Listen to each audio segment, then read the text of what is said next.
Bonjour à toutes et à tous et bienvenue dans l'épisode numéro 10 de la saison 2 de Meeting. Et aujourd'hui, mon invité est un combattant de MMA. J'ai nommé Alix Jean-Guillaume. Salut Alix, ça va? Salut, salut, ça va très bien. Tout va bien, merci. Avant d'être professionnels, ils ont aussi été des enfants. Environnement familial, école, découverte du sport. C'est parti pour les prémices du champion.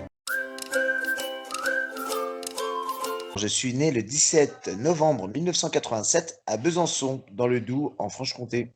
Un petit franc-comtois.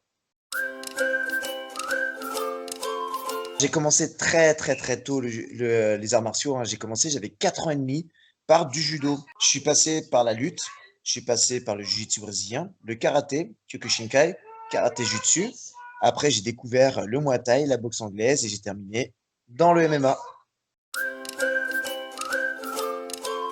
Mon père avait fait du judo quand j'étais plus jeune, mais lui, il n'était pas du tout compétition parce qu'il avait eu un accident étant plus jeune. Ils m'ont mis dans le judo parce que ils jugeaient que il fallait avoir un art martial, parce que ça allait me faire du bien, parce que j'étais hyper actif aussi. Et ça m'a tout de suite plu, hein, parce que j'ai fait de la compétition. Et plus tard, je suis parti en pôle espoir à Besançon. J'ai une sœur, mais ma sœur, elle fait de l'équitation, donc rien à voir. Quand j'étais tout petit, tu vois, j'ai vécu pendant 4 ans en Afrique parce que mon père avait été parti en mission à l'étranger, au Zaïre, avant que ça devienne la République démocratique du Congo. Et quand je suis revenu, j'étais un petit sauvage, si on pouvait dire. Il a fallu me canaliser. Je ne vivais pas comme les autres. J'ai dû me rentrer dans le moule. Et au fur et à mesure, ça allait. J'ai été un petit enfant exemplaire, plus ou moins, où je me suis vraiment moulé. Je suis rentré dans le moule. Jusqu'à mon adolescence, où là, ça a été un peu plus compliqué, où là, j'ai découvert plein de choses, hein, comme tout le monde, un peu en révolution avec toi-même, où j'étais un peu plus rebelle. J'écoutais du métal extrême très jeune. Joie, déception, titre, record, doute, mais surtout passion. C'est parti pour la carrière du sportif. J'avais été recruté par le KSO, qui était une école de karaté à l'époque, boxe française, etc. Et quand je suis arrivé, ils m'ont dit moi, que j'avais un potentiel, etc. Donc ils m'ont balancé dans le karaté jutsu, qui est un mélange de MMA, de Kempo, etc., où il y a des frappes debout, frappes au sol, projection, travail au sol. Donc c'était intéressant pour moi. Donc du coup, très vite, j'ai grimpé en moins d'un an de pratique de ce karaté qui avait rien à voir avec le karaté Kyokushinkai que je connaissais à l'époque. Et je suis devenu champion de France. Et à côté, je faisais quand même du MMA. Ça fait depuis 2009 que j'habite à Lyon et j'ai découvert en fait le MMA en 2009. Mais tu vois, j'en faisais en loisir. Je faisais pas de la compétition. Et du jour au lendemain, en fait, mon coach m'a dit, écoute, vas-y, il y a un combat qui se propose. Il cherche tel poids, t'es à ce poids-là, ça te dit? Allez, feu. Et depuis, je suis toujours dedans. Ce premier combat officiel, c'était la Fédération française de Kempo qui l'avait organisé à côté de Lyon. Et c'était, allez, 3 jours après la naissance de ma fille. Et je m'étais retrouvé contre un gars. On me disait tous, fais gaffe, lui, il balance des énormes coups. Et puis moi, tu parles, le MMA, c'est plus ou moins la première fois. Ça a été costaud. On est allé jusqu'à la fin du combat où, dans les dernières secondes, je l'ai soumis. Mais avant, je ressemblais à un bonhomme Michelin. Il m'avait tarté la tête. Et ça m'avait marqué parce que c'était ma première victoire officielle. Et la victoire était dédiée pour ma fille. C'est quand je suis devenu pro. Jusque-là, je gagnais mais strictement tout. Donc, que ce soit en amateur, que ce soit en karaté, que ce soit au kempo, je gagnais beaucoup de choses. Et toi, j'étais un peu dans une certaine zone de confort. Et quand je suis passé pro MMA, j'ai jamais refusé en fait de combat. Et je me retrouvais contre des gars qui étaient surentraînés par rapport à moi et où je me suis pris des KO, je me suis pris des soumissions.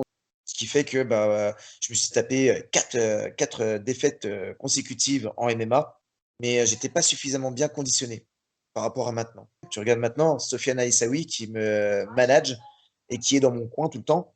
Ce gars-là, je l'ai connu au KOC à Bordeaux et depuis, on est resté très bons potes.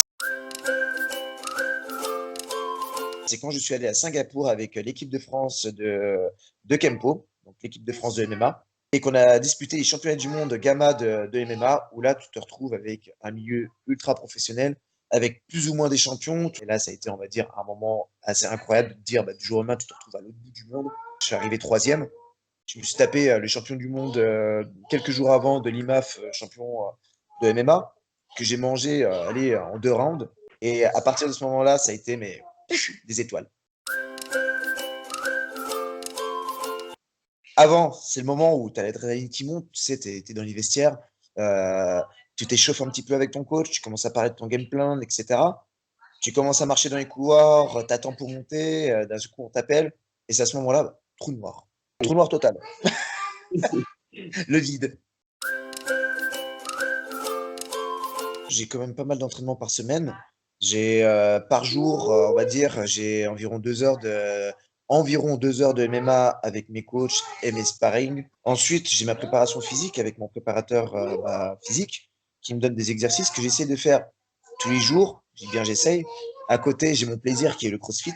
Donc déjà ça par jour, ça fait quand même 3 entraînements par jour, c'est déjà pas mal. J'essaie d'avoir ce rythme du lundi au vendredi. Le dimanche, c'est le jour de Seigneur, donc on ne fait rien du tout, grasse matinée totale. J'adore me faire à bouffer. Donc, j'achète rien qui soit déjà fait, je me fais tout moi-même. Bien évidemment, l'alcool, zéro alcool pendant la préparation. Et mon petit péché mignon, par contre, ce sont les M&M's. Dès qu'il y a victoire ou défaite, c'est obligatoire, c'est le paquet d'1 kilo de M&M's direct après. J'étais au championnat du monde de Kempo en 2017 et elle faisait ses premiers pas à côté du ring où je m'étais pris un KO. Et malheureusement, elle était là quand je me suis pris le KO. Ça lui est arrivé souvent de me voir en entraînement. Elle m'a vu avec 15 points de suture ici, elle m'a vu avec le nez de travers, elle m'a vu avec l'arcade ouverte. Elle ne m'a jamais rien dit. Mais par contre, le seul moment où elle a pleuré parce qu'elle ne supportait pas cette scène-là, c'est sur ma vidéo promotionnelle 2020 où à un moment donné, mon entraîneur Yastok me fait tomber. Elle n'a jamais accepté de voir ça en vidéo.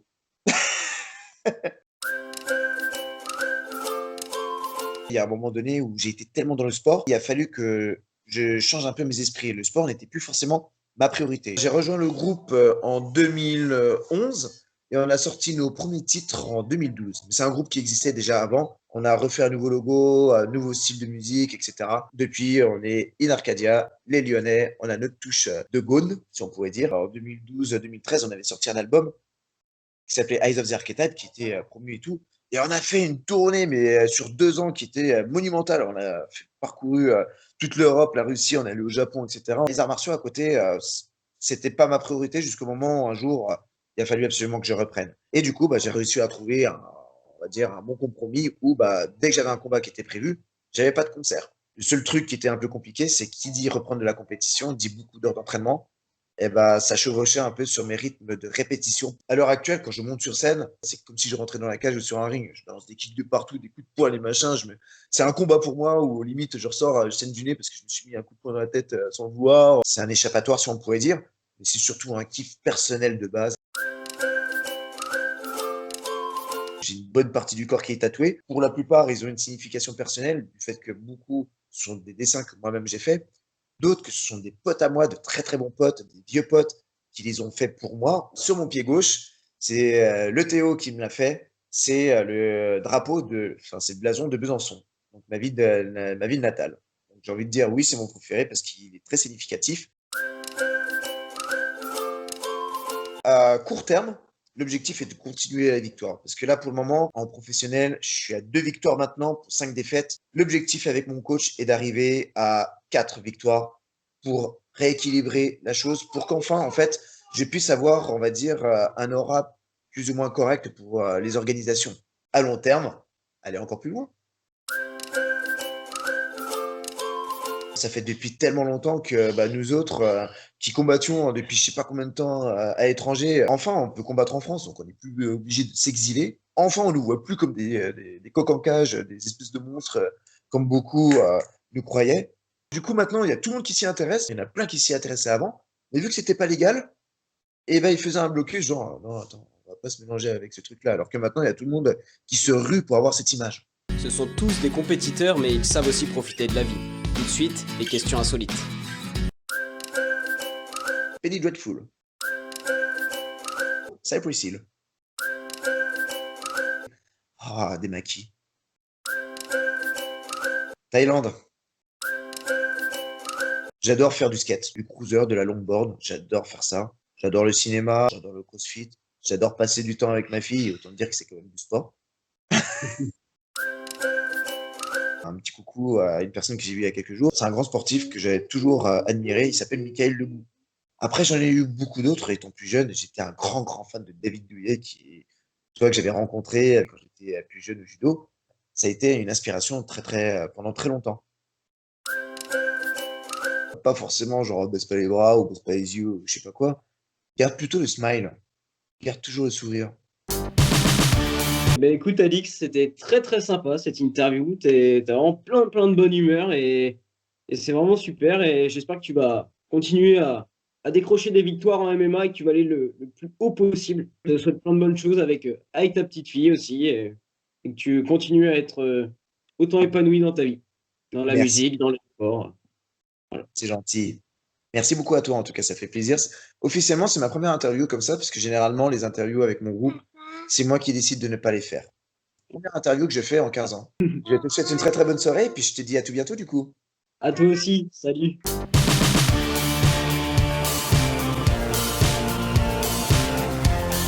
T'as aimé cette vidéo? Alors abonne-toi à ma chaîne. Juste ici, tu pourras retrouver toutes mes vidéos que j'ai faites avec plein de sportifs différents, plein de sports différents. Donc allez, c'est parti, clique ici.